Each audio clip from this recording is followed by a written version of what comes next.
سورہ شعراء کی آیت نمبر 10۔ سورۃ الشعراء کا دوسرا رکوع اور 19ویں پارے کا چھٹا رکوع۔ اللہ رب العالمین نے ارشاد فرمایا وَإِذْ نَادَى رَبُّكَ مُوسَىٰ، اور یاد کرو جب تمہارے رب نے موسیٰ کو ندا فرمائی، أَنِ ائْتِ الْقَوْمَ الظَّالِمِينَ، کہ ظالم لوگوں کے پاس جا۔ اے موسیٰ آپ ظالم لوگوں کے پاس جائیے، انہیں نصیحت فرمائیے۔ قوم فرعون، جو فرعون کی قوم ہے، جنہوں نے کفر اور معاصی اور گناہوں سے اپنی جانوں پر ظلم کیا، اور بنی اسرائیل کو غلام بنا کر اور انہیں طرح طرح کی ایذائیں تکلیفیں پہنچا کر ان پر ظلم کیا۔ اس قوم کا نام قبط ہے۔ اس قوم کے فرد کو قبطی کہا جاتا ہے۔ حضرت موسیٰ علیہ السلام کو ان کی طرف رسول بنا کر بھیجا گیا کہ انہیں ان کی بد کرداری پر زجر فرمائیں، جو یہ گناہ کرتے ہیں ان پر انہیں تنبیہ کریں۔ الا یتقون، کیا وہ نہ ڈریں گے؟ کیا وہ اللہ سے نہ ڈریں گے؟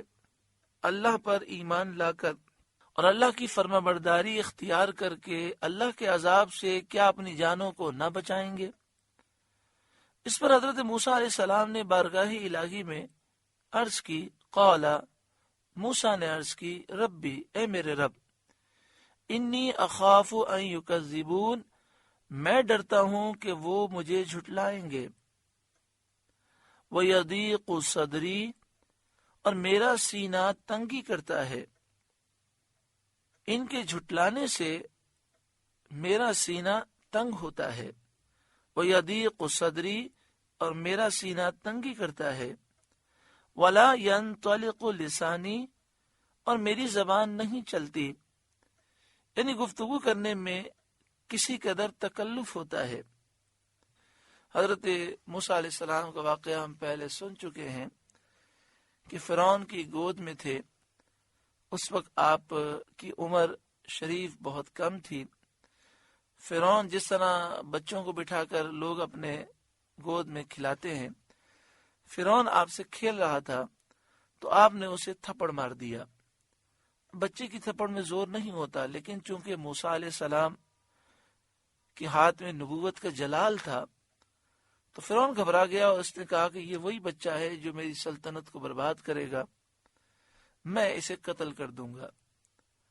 تو فرعون کی بیوی حضرت آسیہ رضی اللہ تعالی عنہ، جو بعد میں ایمان لے آئیں، انہوں نے فرعون سے کہا کہ بچہ بچہ ہوتا ہے، اگر آپ کو تجربہ کرنا ہے تو ایک طرف آگ رکھ دیں، ایک طرف یاقوت سرخ رکھ دیں، بچہ آگ کی طرف بڑھتا ہے۔ تو فرعون نے کہا کہ اگر یہ آگ کی طرف نہیں بڑھے گا اور یاقوت سرخ موتی کی طرف بڑھے گا تو میں اسے قتل کر دوں گا۔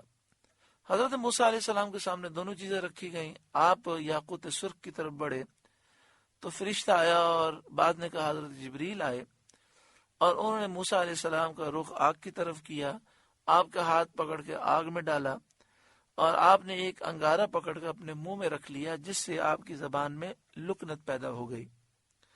بعض مفسرین نے فرمایا کہ یہ لکنت ایسی تھی کہ حضرت موسیٰ علیہ السلام کو محسوس ہوتی تھی، اور آپ کو بولنے میں تکلف ہوتا تھا، تکلیف ہوتی تھی، لیکن سننے والے کو یہ لکنت محسوس نہیں ہوتی تھی، کیونکہ لکنت ایک عیب ہے، اور اللہ تبارک و تعالی اپنے نبیوں کو عیب سے پاک پیدا فرماتا ہے۔ نبی ان عیبوں سے پاک ہوتے ہیں جنہیں لوگ اچھا نہیں سمجھتے، تو اس لیے فرمایا کہ وہ لکنت آپ خود محسوس کرتے تھے، بولنے میں تکلف ہوتا تھا، لیکن سامنے والے پر آپ کی گفتگو میں اٹک ظاہر نہیں ہوتی تھی۔ وَلَا يَنطَلِقُ لِسَانِي، اور میری زبان نہیں چلتی، یعنی گفتگو کرنے میں کسی قدر تکلف ہوتا ہے۔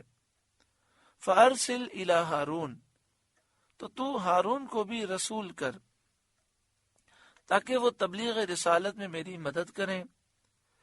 اس وقت حضرت موسیٰ علیہ السلام کو شام میں نبوت عطا کی گئی، اور اس وقت حضرت ہارون علیہ السلام مصر میں تھے۔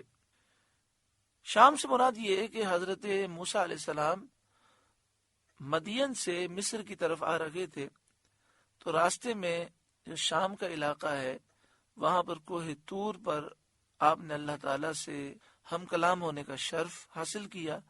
وہاں آپ کو مفسرین نے فرمایا کہ نبوت عطا کی گئی. آگے شاید فرمایا وَلَهُمْ عَلَيَّ ذَنْبٌ، اور ان کا مجھ پر ایک الزام ہے کہ میں نے قبطی کو مارا تھا. اس کا واقعہ آپ پہلے سن چکے ہیں کہ حضرت موسیٰ علیہ السلام اس فرعونی شخص کو ظلم سے روک رہے تھے جو ایک بنی اسرائیل ایک مسلمان کو مار رہا تھا. جب وہ رکا نہیں تو آپ نے آہستہ سے مکہ رسید کیا تاکہ یہ دور ہٹ جائے، لیکن آپ کی توجہ نہ رکھی. اس مکے میں جلال نبوت تھا تو اس سے وہ جو فرعونی تھا ہلاک ہو گیا.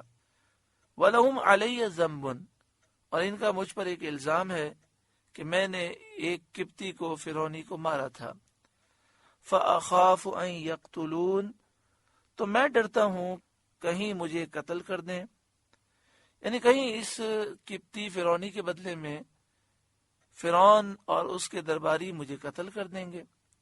قال کلا، اللہ نے فرمایا یوں نہیں، وہ تمہیں قتل نہیں کر سکتے. اور اللہ تعالیٰ نے حضرت موسیٰ علیہ السلام کی درخواست منظور فرما کر حضرت ہارون علیہ السلام کو بھی نبی کر دیا اور دونوں کو حکم دیا فَاذْهَبَا بِآيَاتِنَا إِنَّا مَعَكُمْ مُسْتَمِعُونَ، تم دونوں میری آیتیں لے کر جاؤ، ہم تمہارے ساتھ سنتے ہیں. جو تم کہو اور جو تمہیں جواب دیا جائے ہم سنتے ہیں. فَأْتِيَا فِرْعَوْنَ، تو فرعون کے پاس جاؤ. فَقُولَا، پھر اس سے کہو إِنَّا رَسُولُ رَبِّ الْعَالَمِينَ، ہم دونوں اس کے رسول ہیں جو رب ہے سارے جہاں کا. ان ارسل معنا بنی اسرائیل، کہ تو ہمارے ساتھ بنی اسرائیل کو چھوڑ دے تاکہ ہم بنی اسرائیل کو سرزمین شام میں لے جائیں. فرعون نے 400 سال تک بنی اسرائیل کو غلام بنائے رکھا تھا. ایک روایت یہ ہے کہ اس وقت بنی اسرائیل کی تعداد 6,30,000 تھی. اللہ تعالیٰ کا یہ حکم پا کر حضرت موسیٰ علیہ السلام مصر کی طرف روانہ ہوئے.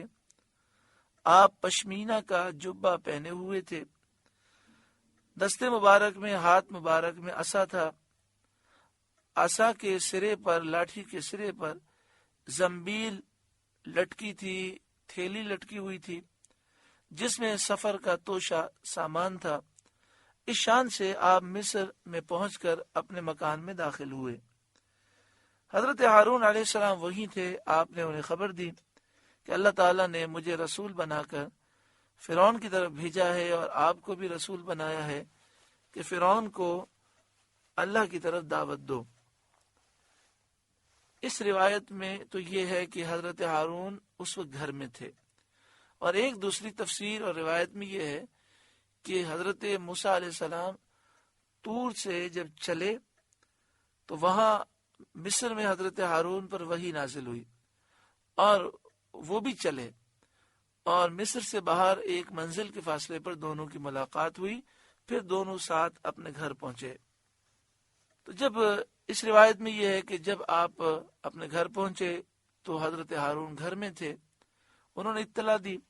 یہ سن کر آپ کی والدہ صاحبہ گھبرائیں اور حضرت موسیٰ علیہ السلام سے کہنے لگیں کہ فرعون تمہیں قتل کرنے کے لیے تمہاری تلاش میں ہے. جب تم اس کے پاس جاؤ گے تو تمہیں قتل کرے گا. لیکن حضرت موسیٰ علیہ السلام ان کے یہ فرمانے سے نہ رکے اور حضرت ہارون کو ساتھ لے کر رات کے وقت فرعون کے دروازے پر پہنچے. دروازہ کھٹکھٹایا. پوچھا آپ کون ہیں؟ حضرت موسیٰ علیہ السلام نے فرمایا میں ہوں موسیٰ رب العالمین کا رسول. فرعون کو خبر دی گئی اور صبح کے وقت آپ بلائے گئے. آپ نے پہنچ کر اللہ تعالیٰ کا پیغام پہنچایا اور فرعون کے پاس جو حکم پہنچانے پر آپ مامور کیے گئے تھے وہ پہنچایا. فرعون نے آپ کو پہچانا پہچاننے کے بعد وہ کہنے لگا، قالا، وہ بولا، الم نربک فینا ولیدا، کیا ہم نے تمہیں اپنے یہاں بچپن میں نہ پالا؟ وَلَبِثْتَ فِينَا مِنْ عُمُرِكَ سِنِينَ، اور تم نے ہمارے یہاں اپنی عمر کے کئی برس گزارے۔ یعنی فرعون نے کہا کہ کیا تم ہمارے احسان کو بھول گئے؟ ہم نے تمہیں بچپن میں اپنے یہاں پالا اور تم نے ہمارے یہاں بچپن کے زندگی کے کئی سال گزارے۔ مفسرین نے کہا کہ 30 سال حضرت موسیٰ علیہ السلام فرعون کے محل میں رہے۔ اس زمانے میں حضرت موسیٰ علیہ السلام فرعون کے لباس پہنتے تھے، یعنی شاہی لباس پہنتے تھے، اور اس کی سواریوں میں سوار ہوتے تھے، اور لوگ حضرت موسیٰ کو فرعون کا بیٹا سمجھتے تھے۔ فرعون کے بیٹے آپ مشہور تھے۔ پھر فرعون کہنے لگا، وَفَعَلْتَ فَعْلَتَكَ الَّتِي فَعَلْتَ، اور تم نے کیا اپنا وہ کام جو تم نے کیا، یعنی فرعونی کو، قبطی کو قتل کیا۔ وَأَنْتَ مِنَ الْكَافِرِينَ، اور تم ناشکرے تھے کہ تم نے ہماری نعمت کی قدر نہ کی اور ہمارے ایک آدمی کو قتل کر دیا۔ قال، موسیٰ علیہ السلام نے فرمایا، فعلتها اذا وانا من الضالین، میں نے وہ کام کیا جبکہ مجھے راہ کی خبر نہ تھی، یعنی میں نہ جانتا تھا کہ گھونسا مکہ مارنے سے وہ شخص مر جائے گا۔ میرا مارنا تو تعذیب کے لیے تھا، وہ ایک مسلمان پہ ظلم کر رہا تھا، اسے اس ظلم سے باز رکھنے کے لیے تھا، میرا مارنے کا مقصد قتل کرنا نہیں تھا۔ پھر موسیٰ علیہ السلام نے ارشاد فرمایا، فَفَرَرْتُ مِنْكُمْ لَمَّا خِفْتُكُمْ، تو میں تمہارے یہاں سے نکل گیا جبکہ تم سے ڈرا، اس بات سے ڈرا کہ تم مجھے قتل کرو گے، اور میں مصر سے شہر مدین چلا گیا۔ فَوَهَبَ لِي رَبِّي حُکْمًا، تو میرے رب نے مجھے حکم عطا فرمایا۔ مدین سے واپسی کے وقت نبوت عطا فرمائی، علم عطا فرمایا۔ وَجَعَلَنِي مِنَ الْمُرْسَلِينَ، اور مجھے رسولوں میں سے کیا۔ وَتِلْكَ نِعْمَةٌ تَمُنُّهَا عَلَيَّ أَنْ عَبَّدْتَ بَنِي إِسْرَائِيلَ، اور یہ کوئی نعمت ہے جس کا تو مجھ پر احسان جتاتا ہے کہ تو نے غلام بنا کر رکھے بنی اسرائیل۔ وَتِلْكَ نِعْمَةٌ، اور یہ کوئی نعمت ہے، تَمُنُّهَا عَلَيَّ، جس کا تو مجھ پر احسان جتاتا ہے، ان عبدت بنی اسرائیل، کہ تو نے غلام بنا کر رکھے بنی اسرائیل۔ یعنی اس میں تیرا کیا احسان ہے کہ تم نے میری تربیت کی اور بچپن میں مجھے رکھا، کھلایا، پہنایا، کیونکہ میرے تجھ تک پہنچنے کا سبب تو یہی ہوا کہ تو نے بنی اسرائیل کو غلام بنایا، ان کی اولادوں کو قتل کیا۔ یہ تیرا ظلم عظیم اس کا باعث ہوا کہ میرے والدین مجھے پرورش نہ کر سکے اور میرے دریا میں ڈالنے پر مجبور ہوئے۔ تو ایسا نہ کرتا تو میں اپنے والدین کے پاس رہتا۔ اس لیے یہ بات کیا اس قابل ہے کہ اس کا احسان جتایا جائے۔ فرعون احسان جتا رہا تھا اور کہنے لگا، اے موسیٰ، یاد کرو ہم نے تمہیں دریائے نیل سے نکالا، پھر 30 سال تم میرے محل میں رہے، میں نے پرورش کی، اب تم مجھے رب ماننے کے بجائے تم یہ کہتے ہو کہ مجھے اللہ نے رسول بنا کر بھیجا ہے۔ تو موسیٰ علیہ السلام نے اس کا جواب دیا کہ جو احسان تو جتا رہا ہے، تو سوال یہ ہے کہ میں کیوں دریائے نیل میں گیا؟ اس لیے کہ تو نے ظلم کیا، 70,000 بچوں کا تو قاتل ہے، 90,000 عورتوں کے حمل تو نے ضائع کیے، میرے ماں باپ خوف زدہ تھے، تو اس لیے وہ مجبور ہو گئے، میری پرورش نہ کر سکے، اور انہوں نے مجھے دریا میں ڈال دیا، اور میں دریا نیل کے ذریعے تیرتا ہوا تیرے محل تک آ گیا، اگر تو ظلم نہ کرتا تو میرے ماں باپ میری پرورش کرتے۔ فرعون موسیٰ علیہ السلام کی اس تقریر سے لاجواب ہو گیا، اس کے بعد کوئی جواب نہیں تھا۔ اس نے اسلوب کلام بدلا، موضوع بدل دیا اور یہ گفتگو چھوڑ کر دوسری بات شروع کر دی۔ قال فرعون، فرعون بولا، وما رب العالمین، اور سارے جہاں کا رب کیا ہے؟ کون ہے جس کے تم اپنے آپ کو رسول بتاتے ہو؟ یعنی فرعون یہ کہنے لگا، بتاؤ رب العالمین کون ہے، سارے جہاں کا رب کیا ہے؟ قال، موسیٰ علیہ السلام نے فرمایا، رب السماوات والارض وما بینہما، رب آسمانوں اور زمین کا اور جو کچھ ان کے درمیان ہے، ان کنتم موقنین، اگر تمہیں یقین ہو، یعنی اگر تم اشیاء کو دلیل سے جاننے کی صلاحیت رکھتے ہو تو ان چیزوں کی پیدائش اس کے وجود کی کافی دلیل ہے۔ تو یہ جو چیزیں ہیں ان میں غور کرو، ان چیزوں کی پیدائش پر غور کرو تو تمہیں یہ سمجھ آ جائے گا کہ رب العالمین کون ہے جس نے انہیں پیدا کیا۔ یہاں پہ فرمایا ان کنتم موقنین، موقنین اسے کہتے ہیں جسے ایقان ہو۔ ایقان اس علم کو کہتے ہیں جو استدلال سے حاصل ہو، دلائل کو جوڑ کر غور کرنے سے جو علم حاصل ہوتا ہے اسے ایقان کہتے ہیں، اور جسے یہ علم حاصل ہو جائے اسے موقن کہتے ہیں۔ کیونکہ اللہ تبارک و تعالیٰ کا علم ہمیشہ سے ہے اور ہمیشہ رہے گا، اس لیے اللہ تعالیٰ کی شان میں موقن نہیں کہا جاتا۔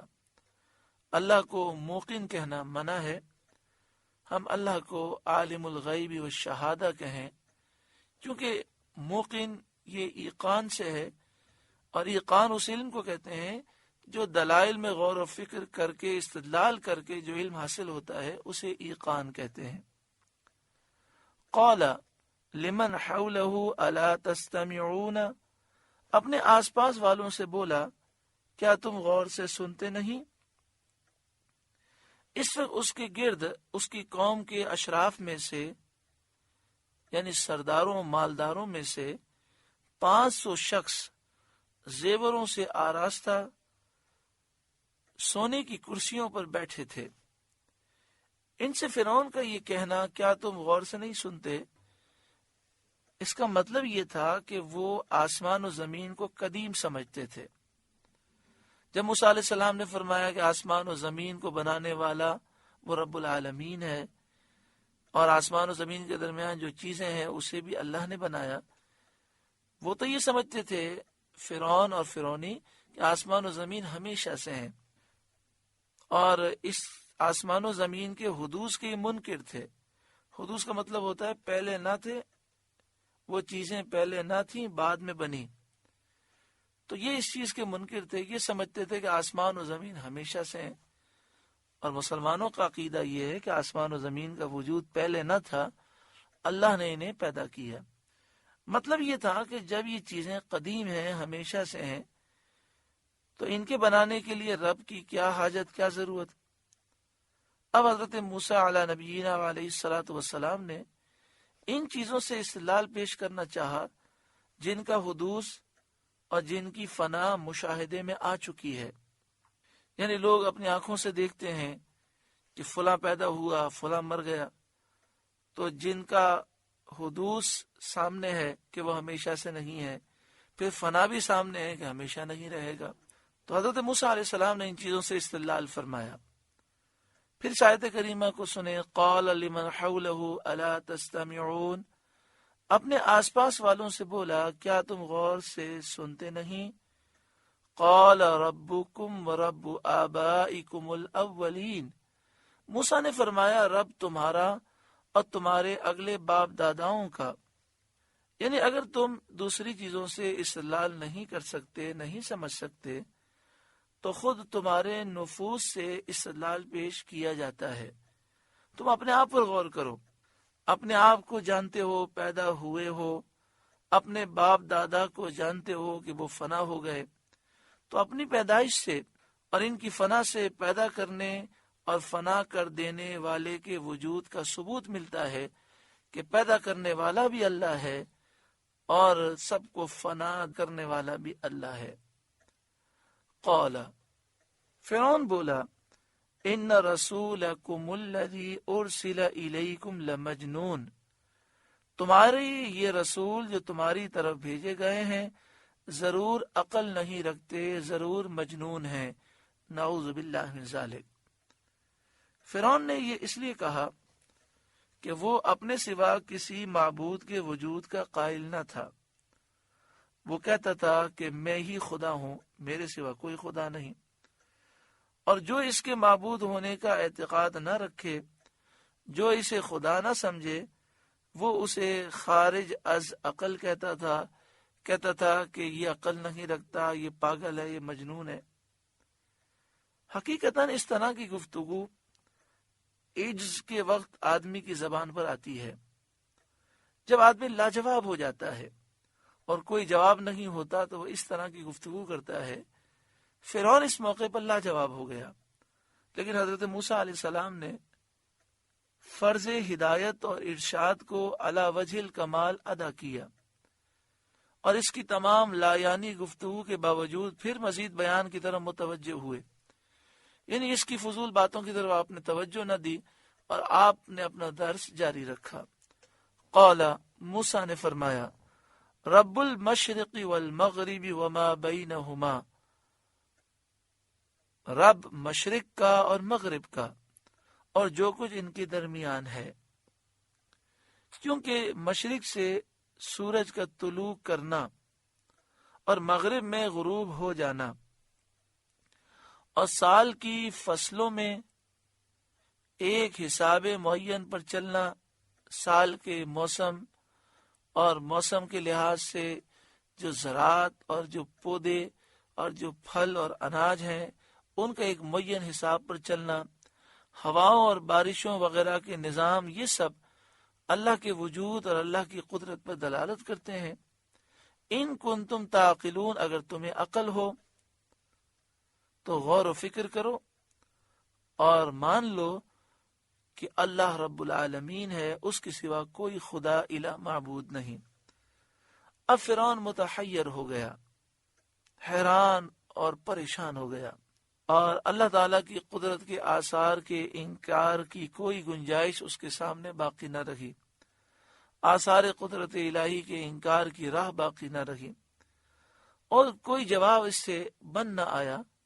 قال، بولا، لئن اتخذت الہا غیری، اگر تم نے میرے سوا کسی اور کو خدا ٹھہرایا، لأجعلنک من المسجونین، تو میں ضرور تمہیں قید کر دوں گا۔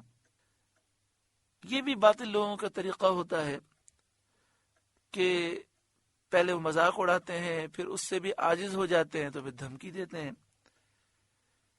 فرعون کا قید خانہ بڑا خطرناک تھا، فرعون کی قید قتل سے بھی بدتر تھی۔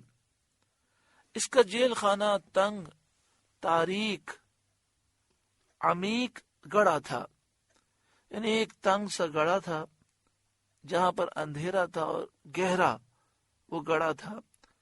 اس میں اکیلا ڈال دیتا تھا، نہ وہاں کوئی آواز سنائی دیتی تھی، نہ کچھ نظر آتا تھا۔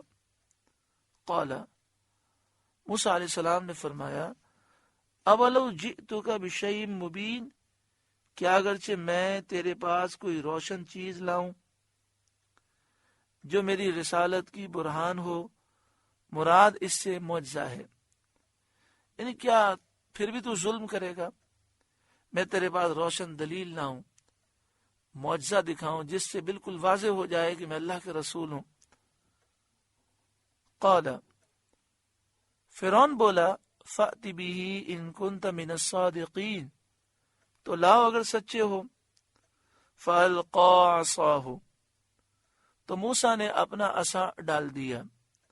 فإذا هي ثعبان مبین، جبھی وہ سری اژدہا ہو گیا، وہ عصا اژدہا بن گیا اور اژدہا بن کر آسمان کی طرف 1 میل کی مقدار اڑا، پھر اتر کر فرعون کی طرف متوجہ ہوا اور کہنے لگا اے موسیٰ مجھے جو چاہیے حکم دیجیے۔ فرعون نے گھبرا کر کہا اس کی قسم جس نے اے موسیٰ تمہیں رسول بنایا، اس اژدہے کو پکڑو۔ حضرت موسیٰ علیہ السلام نے اس کو دست مبارک میں لیا تو پہلے کی طرح وہ عصا ہو گیا۔ فرعون کہنے لگا اس کے سوا اور بھی کوئی معجزہ ہے؟ آپ نے فرمایا ہاں، اور اس کو ید بیدا دکھایا۔ وَنَزَعَ يَدَهُ، اور اپنا ہاتھ نکالا، یعنی اپنا ہاتھ گریبان میں ڈال کر نکالا۔ فَإِذَا هِيَ بَيْضَاءُ لِلنَّاظِرِينَ، تو جبھی وہ دیکھنے والوں کی نگاہ میں جگمگانے لگا۔ اس سے سورج کی طرح روشنی ظاہر ہوئی۔ بعض مفسرین نے فرمایا یہ ہاتھ سورج سے زیادہ روشن ہو گیا۔ سورہ شعراء کا دوسرا رکوع مکمل ہوا۔ اللہ رب العالمین اس رکوع کے نور سے ہمارے قلوب کو روشن منور فرمائے۔